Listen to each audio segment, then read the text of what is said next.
Marky Bilson, Tri-City Sports Now, 1420 WEMB Sports Radio. In about 15 minutes, I'll talk to John Good. He's the new head basketball coach at Unicoi County, late of David Crockett. Why did he resign at David Crockett to come to UCHS? What about his son, Patrick Good? How's his injury healing?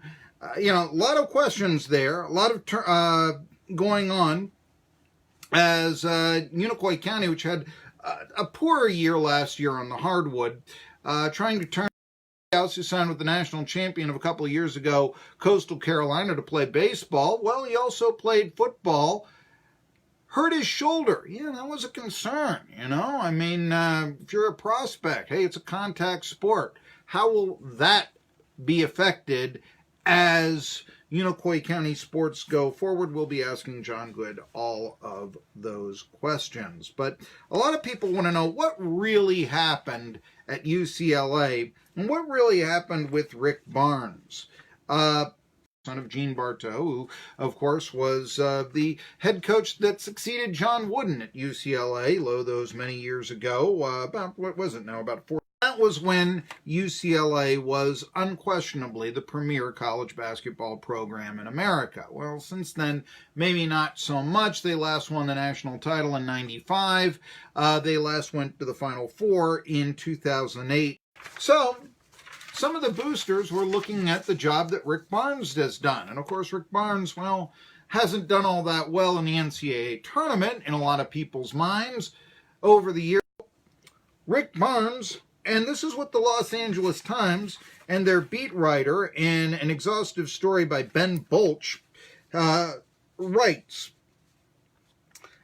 When the Final Four was going on, UCLA and their search committee engaged Rick Barnes in a series of intense negotiations to finally fill its coaching vacancy. Okay, point here. Let's get rid of the Seth Davis report that Barnes had contacted them. No, UCLA had contacted Barnes. That's usually how it goes. Barnes had been a popular pick all along among some Bruins donors, and a veteran coach could be touted as a hot commodity since he was the Naismith Coach of the Year, and the Tennessee Volunteers won a school record 31 games. Okay, it ties the school record, but there you go. UCLA, he writes here, does Bolch, what had happened at that point was that Barnes, he writes, actually asked for a little more money from UCLA. Tried to sweeten the pot. UCLA, which didn't bring in Jamie Dixon because of buyout negotiations, bolted. In fact, Bolch says Barnes said he would accept the previously agreed upon terms as an attempt to salvage that. That's when Barnes said, well, Tennessee is offering me this, and perhaps that was viewed as trying to get more money from UCLA. If that's the case, that's not really a controversy. I'm going to see if I can't get on Bolch. I'm going to send him a message here, coming days, to find out his side of the story. So far, that's been one of the scuttlebutt of the Tennessee media, that maybe because, Tennessee, when they heard that UCLA was, we'll sweeten the pot for you to keep your Rick Barnes, and that maybe that was the result of, or what UCLA felt was Barnes trying to hold out for more money from them. There's a lot still to. Barnes is going to be the coach for a long time. It looks like Tennessee is bringing in a pretty good post player, perhaps from Virginia Tech. It looks like Tennessee, although I do think they'll regress. 31 wins next year, that's going to be a little bit much. But I think they'll be a good program. And Barnes always seems to make the NCAA tournament. Isn't that what you really wanted, Tennessee? What's the big controversy? What's the big deal? Barnes is 64. This is going to be his last coaching stop. He's not going to go coach the Lakers. Really. The way the I's were dotted and the T's were crossed, you really got a problem with this? I don't. Of course, it is getting to be football season now, and there's become people are actually putting out their top 25s now, their early top 20. Paul Meyerberg of UCLA, listen to me, Paul Meyerberg of USA Today has actually put out a preseason top 25. Now, take it from me, who has actually picked the preseason top 25 for a national publication. It is now the defunct Preview Sports national magazine, picking the top 25, and I got orders from my editors, rank these teams. I figured that was who they thought were going to be in the top 25, and they were letting me choose who was going to finish where. As it turned out, they were last year's top 25. They were 2002's top 25, and I just was restructuring them. Anyway, I was hired on a freelance basis. My relationship with the editor was sort of like, do this!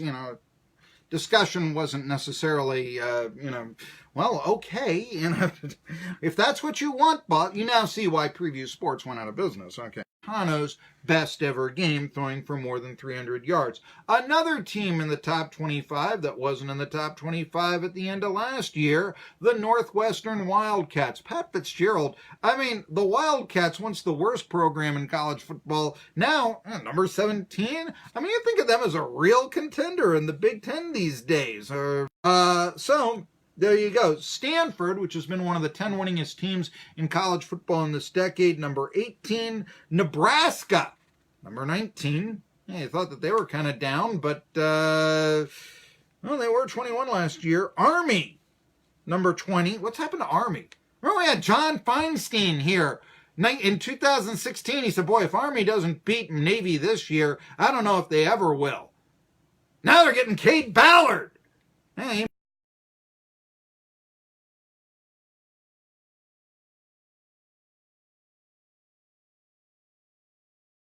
they have them at 22. Syracuse, I think that they're a little high.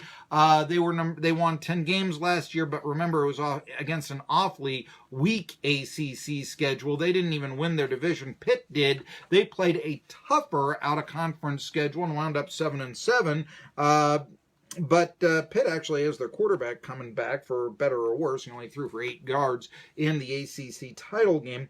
Baylor comes in at number 24, and then Wisconsin. So again, traditional powerhouse programs rounding it out. Syracuse may be a bit of a surprise. Maybe Army expected to be good. That's good for the people down there in Greenville, as their former quarterback is going to play for the Black Knights of the Hudson. John Good is going to coach the Blue Devils of Unicoi County and is coming back from a hip surgery that saw him before he really just couldn't go on any longer as the leading scorer of the Buccaneers. A lot to talk about. Why'd you leave the Pioneers? What's coming up? He might be the most influential man in local basketball. John Good joins me next. 1920 WES.